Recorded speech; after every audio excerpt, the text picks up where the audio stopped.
प्रिय स्टूडेंट्स, जैसा कि पूर्व मैंने अलग अलग विषयों के बारे में आपको जानकारी दी है, जैसा कि उसमें हिंदू लॉ, आईपीसी सब चीज़ पढ़ाया। आज मैं एक नया विषय जिसके बारे में बहुत कम अध्ययन कराया जाता है यूट्यूब चैनल्स के माध्यम से, और ऐसा माना जाता है कि ये ज़्यादा उपयोगी नहीं है, लेकिन मैं इसके बारे में बताना चाहता हूँ। ये जो विषय है आपका इंटरनेशनल लॉ यानी अंतर्राष्ट्रीय विधि। ये जो विषय है अंतर्राष्ट्रीय विधि एवं मानवाधिकार यानी international law and human rights, ये आपके लिए बहुत उपयोगी है। जब कोई व्यक्ति जो है, जहाँ किसी व्यक्ति का व्यक्तित्व विकास करना है, जब किसी देश के अंदर आपको विकास करना है, तो आपको जिस तरह संविधान की जानकारी होना आवश्यक होता है, उसी तरह अंतर्राष्ट्रीय व्यक्तित्व बनाने के लिए यानी इंटरनेशनल पर्सनालिटी के लिए ज़रूरी है आपको इंटरनेशनल लॉ का नॉलेज होना आवश्यक है। तो आज हम जैसे इंटरनेशनल लॉ जो है, इसके अंदर मैं जो सबसे पहले जो आपको अध्ययन कराना चाहता हूँ वो है कि इंटरनेशनल लॉ का जो मीनिंग्स क्या है और इसकी डेफिनेशंस क्या है। तो अंतर्राष्ट्रीय विधि का अर्थ एवं परिभाषा देखो। अंतर्राष्ट्रीय विधि या राष्ट्रों की विधि जो है क्या होती है, तो प्रत्येक राज्य के या राज्य से अभिप्राय है देश से, ध्यान रखें, देश भारत एक राज्य है। अंतर्राष्ट्रीय विधि के अनुसार क्या है, भारत एक राज्य है, संयुक्त रूप से एक राज्य है, चीन एक राज्य है, ये सभी। तो प्रत्येक राज्य के आंतरिक मामले तो उस राज्य के विधानमंडल द्वारा पारित विधि द्वारा नियंत्रित कर लिए जाते हैं, परंतु उस राज्य के बाह्य मामलों या अन्य राज्यों के साथ उनके संबंध कैसे हो, इस बात को नियंत्रित करने के लिए एक ऐसी विधि की आवश्यकता होती है जो कि सभी राज्यों पर समान रूप से लागू हो, और ऐसी विधि को कहा जाएगा अंतर्राष्ट्रीय विधि। अंतर्राष्ट्रीय विधि का जो है सर्वप्रथम जो प्रयोग है, एक इंग्लैंड के प्रसिद्ध विधि शास्त्री थे जे बेंथम या जर्मी बेंथम थे। उन्होंने जो है 1780 में सर्वप्रथम इसका प्रयोग किया अंतर्राष्ट्रीय विधि का। और अंतर्राष्ट्रीय विधि को जो इंग्लिश विधि के अंदर लॉ ऑफ नेशंस यानी राष्ट्रों की विधि कहा जाता है, और फ्रेंच भाषा में जो है ड्रॉइट द जेंस कहा जाता है।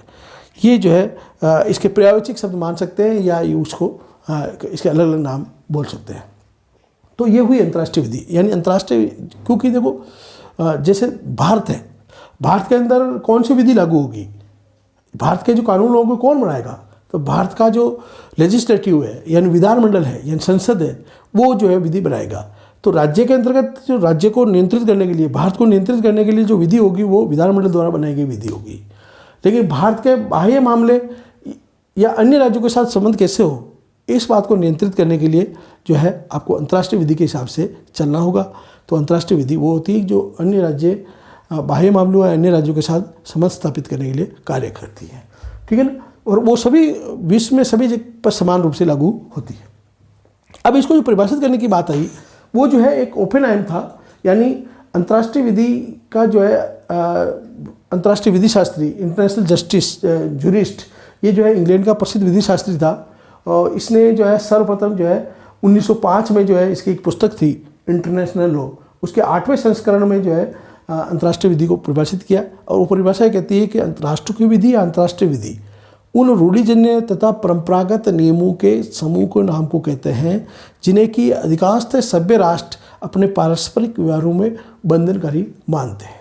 तो ये इन्होंने सर्वप्रथम परिभाषित करने की कोशिश की कि अंतर्राष्ट्रीय विधि या राष्ट्रों की विधि उन रूढ़िजन्य तथा परंपरागत नियमों के समूह के नाम को कहते हैं जिन्हें कि अधिकांशतः सभ्य राष्ट्र अपने पारस्परिक व्यवहारों में बंधनकारी मानते हैं। ये जो परिभाषा दी, ये जो है सबसे पहले परिभाषा दी, लेकिन इस परिभाषा के प्रत्येक तत्व को बाद में चुनौती दी गई, क्योंकि इसकी कई क्रिटिसिज्म भी हुई, इसकी आलोचनाएं हुई कि इसमें ये अंतर्राष्ट्रीय विधि जो है एक जो है स्थिर परिभाषा देती है, अंतर्राष्ट्रीय विधि को स्थिरता दिखाती है, यानी ये प्रगतिशील नहीं दिखाती है। एक तो ये बात हुई, और दूसरी बात इसके अंदर देखो जो बात है कि ये जो विधि ये कहती है, जो ये ओपेनहाइम ने जो परिभाषित किया अंतर्राष्ट्रीय विधि को, इस ये परिभाषा की जो एक सबसे पहली आलोचना ये हुई कि इन्होंने कहा कि अंतर्राष्ट्रीय विधि जो क्या है, तो अंतर्राष्ट्रीय विधि इन्होंने कहा कि जो अंतर्राष्ट्रीय प्रथाएं हैं और अंतर्राष्ट्रीय जो नियम हैं वही ही अंतर्राष्ट्रीय विधि के जो है नियम की श्रेणी में आएंगे या अंतर्राष्ट्रीय विधि के सोर्स के रूप में काम आएंगे।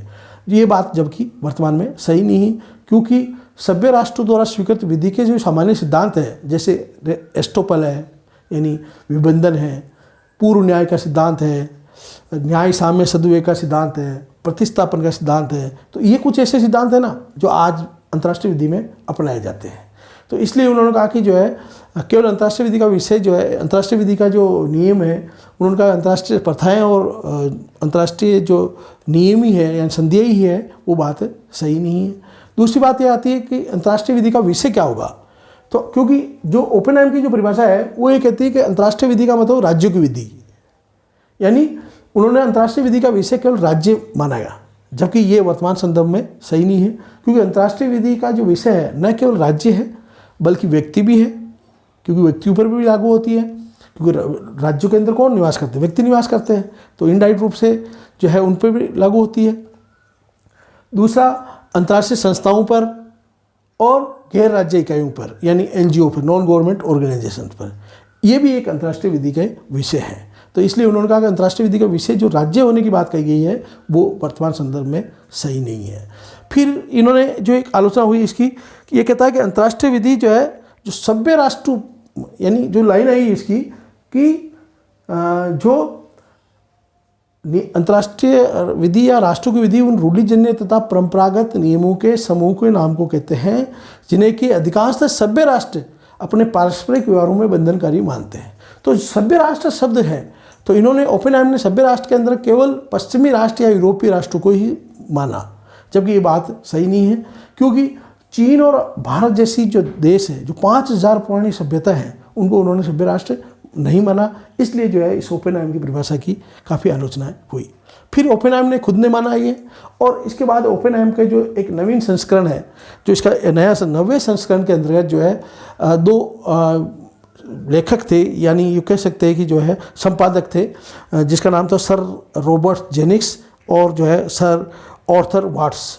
इन्होंने जो है पुनः इसको नवीनतम रूप से परिभाषित करने की कोशिश की, और उस इंटरनेशनल लॉ पुस्तक जिसके 90वें संस्करण में जो है इनको वापस परिभाषित किया अंतर्राष्ट्रीय विधि को। और उन्होंने जो परिभाषा दी, उन्होंने कहा कि अंतर्राष्ट्रीय विधि नियमों का समूह है। क्या है? अंतर्राष्ट्रीय विधि नियमों का समूह है जो राज्यों के एक दूसरे के पारस्परिक संबंधों में विधिक रूप से बाध्यकारी है। तो यहाँ उन्होंने सभ्य राष्ट्र शब्द को हटा दिया, और उन्होंने कहा कि जो जितने भी राष्ट्र हैं विश्व के, उनके पारस्परिक संबंधों में जो बंधनकारी है, जो नियम है, वो अंतर्राष्ट्रीय विधि के जो है अंतर्राष्ट्रीय विधि है। लेकिन फिर भी इसकी आलोचना हुई, क्योंकि इन्होंने अंतर्राष्ट्रीय विधि का विषय इन्होंने केवल राज्य ही माना, न तो व्यक्ति को माना, न गैर राज्य इकाइयों माना, और न ही अंतर्राष्ट्रीय संस्थाओं को माना। तो इनकी पुनः आलोचना हुई। उसके बाद कई अन्य अंतर्राष्ट्रीय विधि शास्त्री जो है इन्होंने परिभाषित करने की कोशिश की, जैसे ब्रायडली, कैल्सन, ग्रे, लॉरेंस, हॉल, अनेक ऐसे जो है अंतर्राष्ट्रीय विधि शास्त्री थे, इन्होंने को परिभाषित करने की कोशिश की। इसके अलावा सोवियत मत है इसके ऊपर, चीनी मत है, उन्होंने भी अपने अपने विचार व्यक्त किए कि अंतर्राष्ट्रीय विधि क्या है।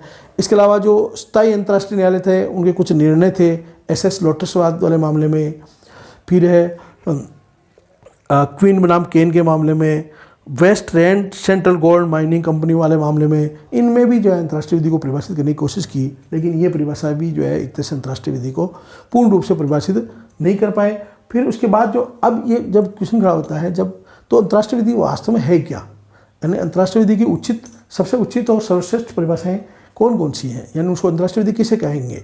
तो इस संबंध में जो है 3 अंतर्राष्ट्रीय विधि शास्त्री है, वो जो है इंटरनेशनल लॉ के जो विधि शास्त्री है, एक है एडवर्ड कॉलिन्स, एक है फेनविक, और तीसरा है जेसी स्टॉक।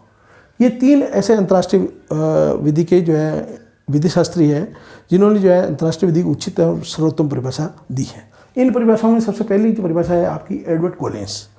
इन्होंने जो है, इसकी पुस्तक का नाम था international law in a changing world, जो 1969 में जो है अंतर्राष्ट्रीय विधि को परिभाषित किया। इन्होंने क्या कहा कि अंतर्राष्ट्रीय विधि नियमों का समूह है। क्या कहा? अंतर्राष्ट्रीय विधि एक तरह से क्या है, निरंतर विकसित होने वाले नियमों का समूह है, और जो कि अंतर्राष्ट्रीय समुदाय के सदस्य के पारस्परिक व्यवहार में लागू होते हैं। तो उन्होंने एक तरह से ओपेनहाइमर की परिभाषा का एक संशोधित रूप दिया। इन्होंने कहा कि अंतर्राष्ट्रीय विधि निरंतर विकसित होने वाले नियम है, और नियम भी ऐसे जो कि अंतर्राष्ट्रीय समुदाय के सदस्य अपने पारस्परिक संबंधों में लागू करते हैं। तो इन्होंने एक तरह से इसको उचित परिभाषा देने की कोशिश की। उसके बाद फेनविक, जिन्होंने और सुधार किया परिभाषा में, उन्होंने जो है अपनी पुस्तक थी इंटरनेशनल लॉ, जो 1971 में जो है उसमें जो है एक एफेनविक ने परिभाषा दी। उन्होंने क्या कहा कि अंतर्राष्ट्रीय विधि जो है, अंतर्राष्ट्रीय विधि जो है उन सामान्य सिद्धांतों तथा नियमों, विशेष नियमों का समूह है जो कि अंतर्राष्ट्रीय समुदाय के सदस्यों के पारस्परिक संबंधों पर बंधनकारी है। तो थोड़ा सा इसमें सुधार किया। उन्होंने कहा कि अंतर्राष्ट्रीय विधि नियमों का समूह तो है ही है, और उन्होंने कहा कि जो विशेष सिद्धांत बने हुए हैं उन सिद्धांतों का भी समूह है, और जो अंतर्राष्ट्रीय समुदाय के जो सदस्य हैं यानी जो राज्य हैं उन राज्यों के पारस्परिक संबंधों पर बंधनकारी है। उनमें केवल लागू होने की बात थी और इसमें बंधनकारी, यानी अगर इनको मानना ही मानना होगा है, जो ये नियम बने हुए हैं, अंतर्राष्ट्रीय नियम बने हुए हैं, अंतर्राष्ट्रीय सिद्धांत बने हुए हैं, इनको जो अंतर्राष्ट्रीय समुदाय के सदस्य इनको मानते हैं और उसको बाउंड लागू करते हैं अपने देश में, तो वो जो है नियम और समूह क्या कहलाएंगे, अंतर्राष्ट्रीय विधि। तो ये भी एक परिभाषा थी। उसके बाद जो सबसे अंतिम और सबसे उचित और सर्वोत्तम परिभाषा जो दी वो थी जेसी स्टॉक, जिन्होंने की अपनी पुस्तक थी इंट्रोडक्शन टू इंटरनेशनल लॉ। इसके 10वें संस्करण में 1989 में जो है अंतर्राष्ट्रीय विधि को परिभाषित किया, जो कि सबसे बेस्ट और सर्वोत्तम परिभाषा है। ये क्या कहती है कि अंतर्राष्ट्रीय विधि जो है नियमों का वह समूह है जिसमें अधिकांशतः राज्यों के आचरण संबंधी वे सिद्धांत तथा नियम हैं जिन्हें कि वे अपने ऊपर बंधनकारी स्वीकार करते हैं तथा सामान्यतः उन्हें अपने पारस्परिक संबंधों में मानते हैं, और जिसके अंदर उन्होंने कहा कि जो अंतर्राष्ट्रीय संस्थाएं हैं के संचालन संबंधी नियम, विधि के नियम और एक दूसरे के प्रति और राज्यों को और व्यक्तियों के प्रति संबंध, व्यक्तियों तथा गैर राज्य इकाइयों से संबंधित नियम, ये भी अंतर्राष्ट्रीय जो कि अंतर्राष्ट्रीय समुदाय में है, ये सभी नियम जो है अंतर्राष्ट्रीय विधि की श्रेणी में आएंगे। तो इसलिए इसको बेस्ट इसलिए कहा गया है क्योंकि इन्होंने जो है एक तरह से अंतर्राष्ट्रीय विधि के विषय क्या माना, अंतर्राष्ट्रीय विधि का विषय इन्होंने राज्य तो माना ही माना है, लेकिन इन्होंने कहा कि जो राज्यों के बीच में जो अंतर्राष्ट्रीय नियम है वो तो है ही है अंतर्राष्ट्रीय विधि। इसके अलावा जो व्यक्तियों के मध्य है, जो राज्यों के मध्य रहने वाले व्यक्तियों के मध्य है, गैर राज्य इकाइयों के मध्य, गैर राज्य इकाइयों के जो नियम, जो विधि के नियम, और जो है अंतर्राष्ट्रीय संस्थाओं के विधि के नियम, ये सभी जो नियम है अंतर्राष्ट्रीय विधि की श्रेणी में आएगा। तो इसलिए आज के संदर्भ में कह सकते हैं कि अंतर्राष्ट्रीय विधि क्या है। तो अंतर्राष्ट्रीय विधि क्या है, एक तरह से जो भी अंतर्राष्ट्रीय समुदाय के सदस्य हैं और वो समुदाय के सदस्य जो भी अंतर्राष्ट्रीय नियम, विधि के नियम या सिद्धांत जो अपने आचरण में अपनाते हैं और बाध्यकारी मानते हैं एक दूसरे के प्रति, तो वो नियम भी अंतर्राष्ट्रीय विधि है तथा व्यक्तियों, गैर राज्य इकाइयों तथा अंतर्राष्ट्रीय संबंधों के संबंध में जो भी विधि के नियम है वो सभी नियम जो है अंतर्राष्ट्रीय विधि की श्रेणी में आएंगे। तो इस तरह ये जो है आज की तारीख में जो स्ट्रोक की जो परिभाषा है सबसे उचित एवं उपयुक्त परिभाषा है। धन्यवाद।